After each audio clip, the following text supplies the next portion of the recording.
सगळा प्रकार मध्ये आगळ लावून मंदिरात चाललाय. आता इकडे काय झालाय का? कवीने तर्क केला केले भवता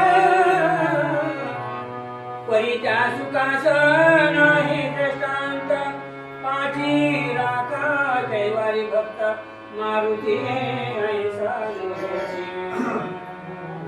किती जरी प्रमाण दिलं, शास्त्रकर्ते म्हणतात मारुती आणि राम यांची भेटी अकस्मात त्या पाताळामध्ये व्हावं, रामाच्या नावावर मरण घेतलेलं असावं आणि एकदम मारुतीच भेटावं याचं चिंतन करतोय तो भेटावा. आता ही गोष्ट कशा प्रकारे आहे असं सांगायला गेलं तर त्या दृष्टांत आणि प्रमाण देण्यासाठी जागाच नाही.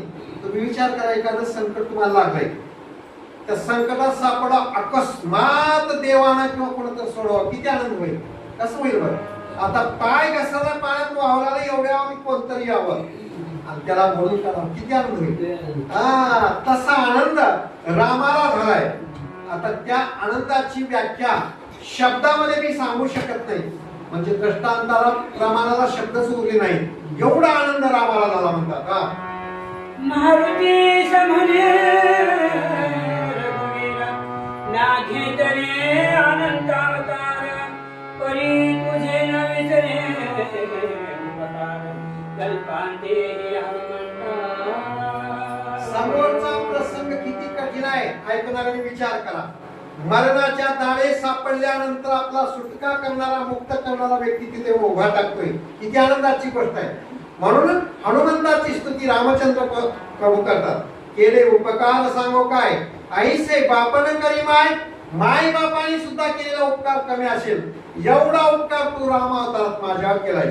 म्हणून याच्या पुढे बी मी अजून जरी अवतार घेतलो, प्रत्येक अवतार घेतलो तर त्या अवतारात तुझं उपकार आणि तुझं रूप मी कधीच विसरणार नाही, एवढा माझ्या हृदयामध्ये तू बसलाय. कशामुळे बसलाय? कर्तृत्वामुळे. हनुमंतराय रामाचा निजभक्त आहे, सखा आहे. म्हणून रामचंद्र प्रभू स्तुती करतात की तुझ्या उपकाराला जगात तोडच नाही. आता एवढंच बोलू शकतो की मी अवतार कुठला बी घेईन पुढे, आता या जन्मात राम आहे, त्या अवतारामध्ये पुढे आणखीन काय होईल, त्या अवतारामध्ये सुद्धा मी तुला विसरणार नाही. तुझी